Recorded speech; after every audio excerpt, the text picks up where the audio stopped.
Good morning. काल आपण Savarpada express कविता राऊत हा धडा पूर्ण केलाय. आज आपल्याला त्याचे प्रश्न उत्तर लिहायचे. आधी शब्दार्थ लिहू. तुमच्या पुस्तकामध्ये खाली शब्दार्थ दिलेले आहेत. मी बोर्डवर लिहिणार आहे कारण काही मुलांजवळ जर पुस्तकं नसतील तर त्यांना लिहिता यावे म्हणून. पण त्यांच्याजवळ पुस्तक आहे, मागे शब्दार्थ दिलेले आहेत, पुस्तक काढायचं आणि त्यामध्ये बघून लिहायचं, म्हणजे चुका होणार नाही. ठीक आहे. समानार्थी शब्द. रेष ओढा पेन्सिलनी मध्ये, वहीच्या मध्ये बरोबर रेष ओढायची, म्हणजे समानार्थी विरुद्धार्थीचं चिन्ह देता येईल. समानार्थी शब्द.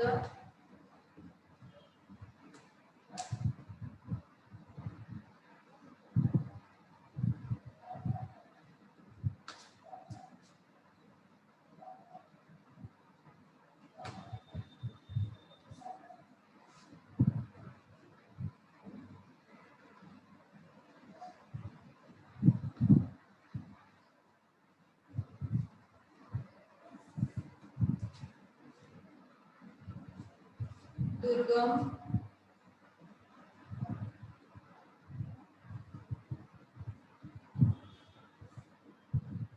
दुर्गम म्हणजे जाण्यास कठीण. जाण्यास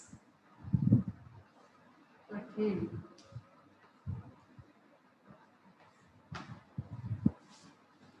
प्रतिकूल. प्रतिकूल म्हणजे कठीण.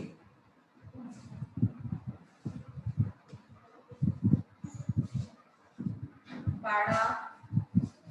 सावरपाडा. पाडा म्हणजे काय तर आदिवासी वस्ती. आदिवासी वस्ती.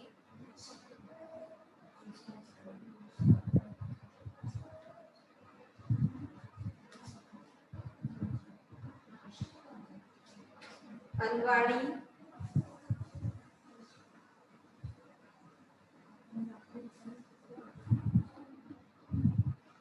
अनवाणी म्हणजे पायात चप्पल किंवा चपला, पायात चपला नसणे म्हणजे अनवाणी पायातली. दबदबा, दरारा. दबदबा, दरारा.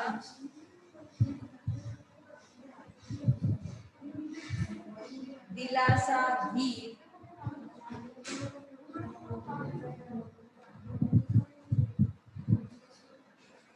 दिलासा, धीर.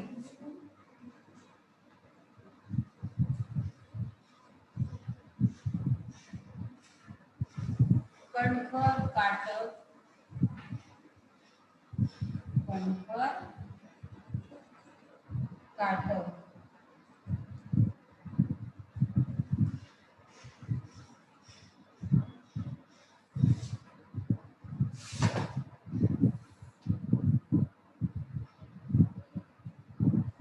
दौड पळण्याचे कसब. नंबर टाकून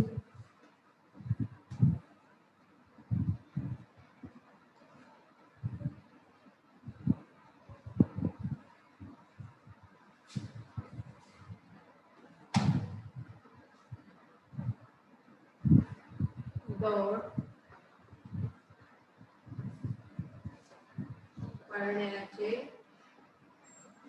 कसब.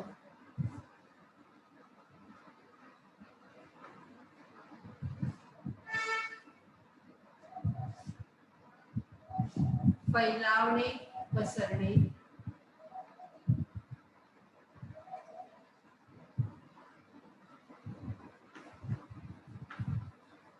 फैलावणे, पसरणे.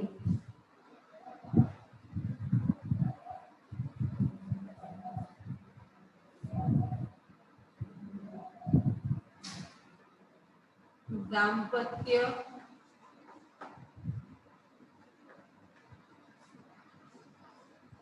पती पत्नी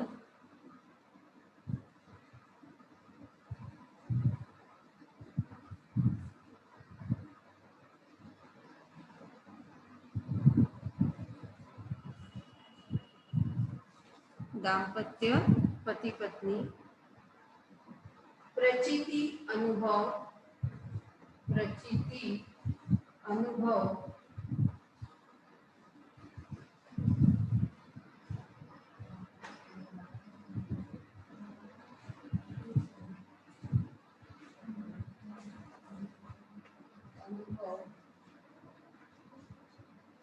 गहिरे नाते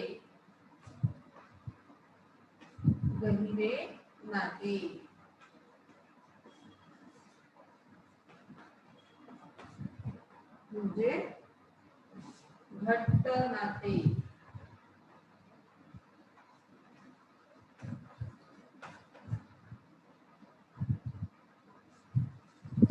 नागली एक प्रकारचे धान्य.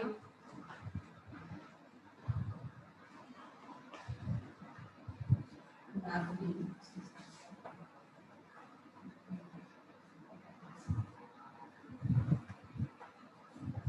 एक प्रकारचे धान्य.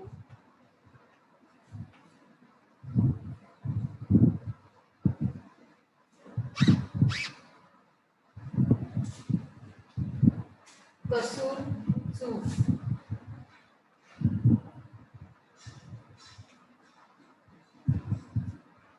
कसूर म्हणजे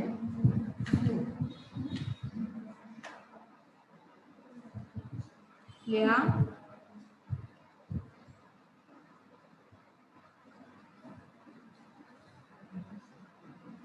यानंतर आपण लिहिणार आहे वाक्प्रचार आणि त्याचे अर्थ आणि वाक्यात उपयोग. आता वाक्प्रचार म्हणजे काय, आधी मी तुम्हाला वाक्प्रचार म्हणजे काय समजावून सांगते, नंतर आपण वाक्प्रचारांचा वाक्यात उपयोग लिहू.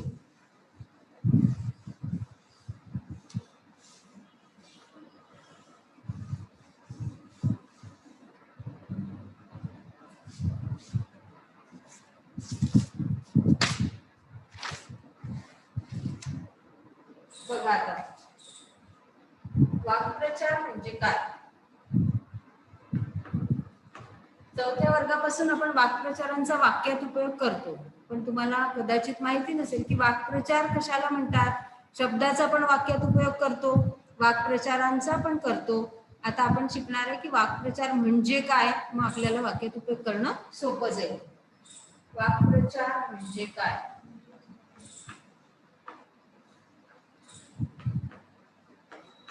बघा आता एक वाक्य लिहिते मी. झाडावर कावळे कोकलत होते.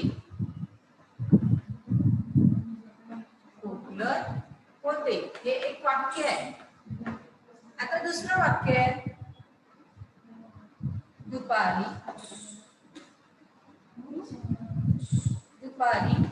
रघुच्या पोटात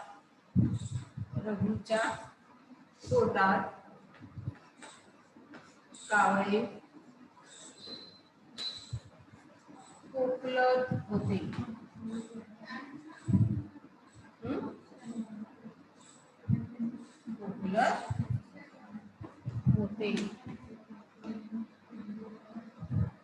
आता या दोन मध्ये पहिलं वाक्य जे आहे याच्यामध्ये आणि दुसऱ्या वाक्यामध्ये बघा कावळे कोकलत होते, म्हणजे याचा अर्थ काय होतो.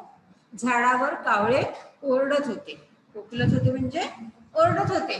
पण या दुसऱ्या वाक्यामध्ये आहे दुपारी रघुच्या पोटात कावळे कोकलत होते. त्या शब्दाचा दुसऱ्या वाक्यामध्ये अर्थ होतो त्याला भूक लागली होती. कावळे कोकलणे म्हणजे भूक लागली. म्हणजे काय झालं की काही जे वाक्य असतात याचा सरळ अर्थ न घेता आपण त्याचा दुसऱ्या प्रकारे अर्थ लक्षात घेतो आणि त्यामुळे त्याला म्हणतात वाक्प्रचार. मग आता हा कावळे कोकलणे हा शब्द पहिल्या याच्यात सरळ अर्थ घेतलेला आहे म्हणून तो ओरडणे झाला, पण त्या शब्दाचा दुसऱ्या वाक्याच्या संबंधाने अर्थ घेतलेला आहे, कावळे कोकळणे म्हणजे भूक लागणे. बरोबर आहे. म्हणजे पहिल्या ठिकाणी आपण सरळ अर्थ घेतला, दुसऱ्या ठिकाणी त्याचा वेगळा अर्थ घेतला, म्हणून आपल्याला म्हणता येईल की ज्या शब्द समूहाचा सरळ अर्थ न घेता त्यातून वेगळा अर्थ प्रतीत होतो त्याला वाक्प्रचार म्हणतात. ज्यावेळेस सरळ अर्थ घेतो तेव्हा त्याला वाक्प्रचार म्हणत नाही, पण त्या शब्दांचा जेव्हा आपण वेगळ्या अर्थाने उपयोग करतो तेव्हा त्याला वाक्प्रचार असे म्हणतात. म्हणून या ठिकाणी कावळे कोकळणे हा तयार होईल वाक्प्रचार. समजलं? आता असे काही वाक्प्रचार या पाठामध्ये आलेले आहेत ज्याचा अर्थ मी लिहून देणार आहे आणि वाक्यात उपयोग आपल्याला करायचा आहे. हेडिंग टाका.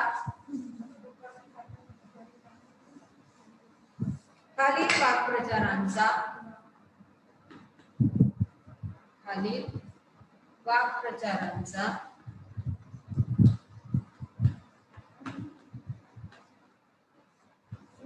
अर्थ सांगून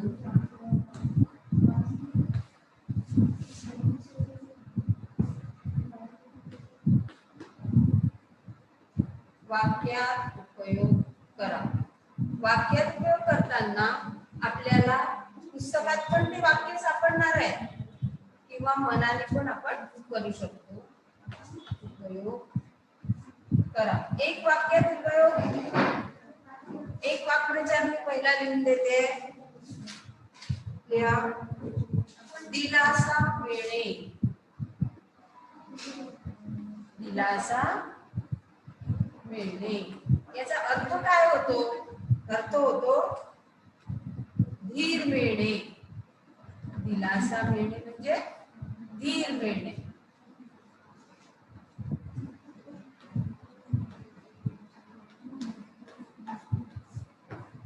वाक्यात उपयोग काय होईल? दिलासा मिळाला. आपल्या धड्याच्या अनुषंगाने जर आपण विचार केला तर ज्यावेळेस कविता राऊतचं सुवर्ण पदक एका सेकंदानी ती त्यापासून मुकली होती. एक सेकंद ती जर आधी धावली असती तर तिला सुवर्ण पदक मिळालं असतं. मग तिला खूप वाईट वाटलं आणि त्या वाईट वाटल्यानंतर जेव्हा तिच्या आईने तिची समजूत काढली तेव्हा तिला दिलासा मिळाला. मग आपण वाक्यात उपयोग काय करणार याचा? जर धड्यातलाच करायचं असं ठरलं तर आपण काय करू ते तुम्ही विचार करा. एक दोन वाक्प्रचारांचा वाक्यात उपयोग मी लिहून देते. याचा मी लिहून देते. पुस्तकातला लिहायचा असेल तरी तुम्ही लिहू शकता. मी वाक्य पण सांगितलेलं आहे तुम्हाला की कोणत्या वाक्याचा तुम्ही वाक्यात उपयोग इथे दिलासा मिळण्याला करू शकता. जेव्हा तुम्ही धडा मन लावून वाचाल तेव्हा तुम्हाला दिलासा मिळणे या वाक्प्रचाराचं वाक्य पाठामध्ये सापडणार आहे. आता आपण वाक्यात उपयोग दुसरा लिहू. खंडूचे घर. वाक्य डॅश करायची. खंडूचे घर पुरामध्ये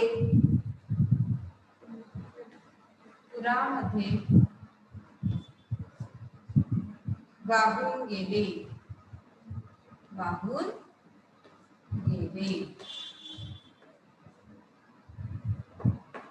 विराम.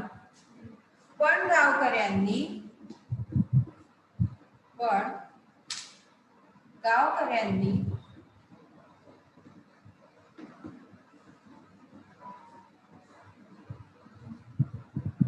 मदत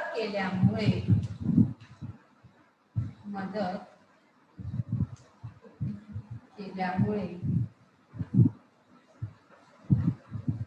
खंडूला दिलासा मिळाला.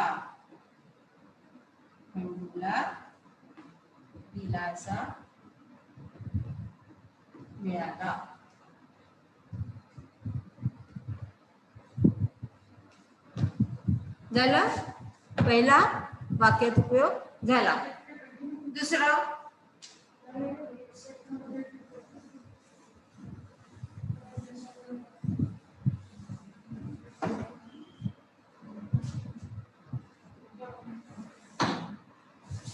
दुसरा वाक्प्रचार आहे गराडा पडणे. कोणत्या वाक्याचा? गराडा पडणे. म्हणजे याचा अर्थ काय होतो? घेराव, गराडा पडणे, घेराव पडणे.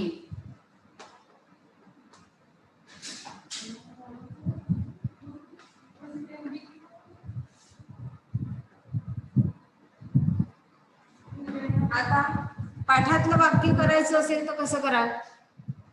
गराडा पडणे, घेराव पडणे.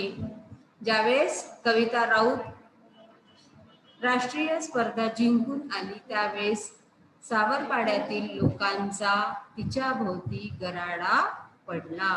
आता इथे जरी वाक्प्रचार गराडा पडणे आहे तरी वाक्यानुसार पडणे या क्रियापदामध्ये बदल होतो, पडला होईल. बरोबर आहे? म्हणून तुम्ही कधी कधी लिहिता तेव्हा जसं तसा वाक्प्रचार शेवटी लिहिता, तसं येत नाही. आणि वाक्यामध्ये वाक्प्रचार येतो. इथे काय आलाय? दिलासा मिळणे. वाक्यामध्ये पण दिलासा मिळणे आलं का? मिळाला. तसं इथे आहे गराडा पडला. वाक्य लिहा. पुढारी गावात येताच, तुम्ही पाठातलं पण लिहू शकता. पुढारी गावात येताच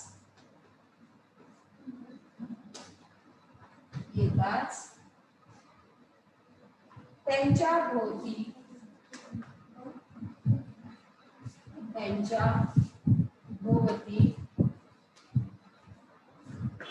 लोकांचा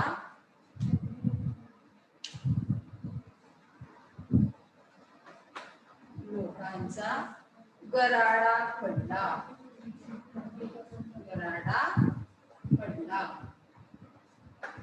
समजलं? गराडा पडणे शब्द वापरलाय का मी? या पडणे या क्रियापदाचा रूप बदललेला आहे वाक्यानुसार. कसं असं वाक्य चांगलं वाटेल? पुढारी गावात येताच त्यांच्या भोवती लोकांचा गराडा पडणे. योग्य वाक्य होईल का? नाही. तर या ठिकाणी आपल्याला हा जे पडणे हे जे क्रियापद आहे याला वाक्यानुसार बदलवून काय झालं? गराडा पडला. आता दोन वाक्प्रचार अर्थ लिहून देते आहे, वाक्यात उपयोग तुम्हाला करायचा आहे. तिसरा लिहा. कणखर बनणे. कणखर बनणे अर्थ होतो काटक बनणे.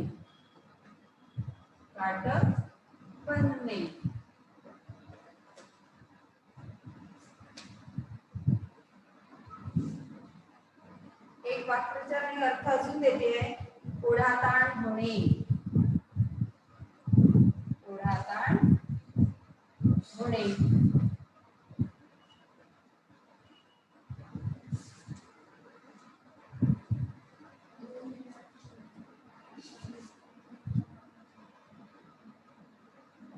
त्रासदायक किंवा धावपळ होणे. धडा वाचला तर सगळे वाक्प्रचार मिळणार आहेत.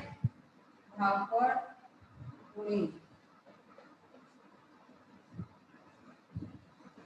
दोन वाक्यात उपयोग लिहायचे आहेत. ठीक आहे? आणि मग आता तुमच्या इथे 4 तुमच्या कॉपीमध्ये तयार होईल. 4ही वाक्यात उपयोग पाठ करायचे आणि शब्दार्थ पण पाठ करायचे. बाकीचं मी तुम्हाला पुढच्या पिरियडला सांगेन. ठीक आहे? धडा लक्ष देऊन वाचा. इथे होमवर्क देते आहे.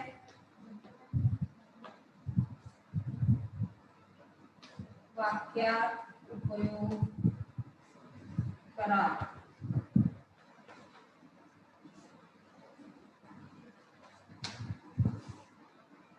शब्दार्थ व वाक्यात उपयोग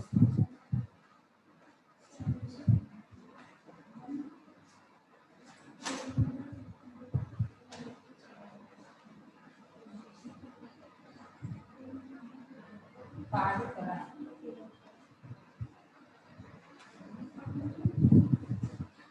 ठीक है?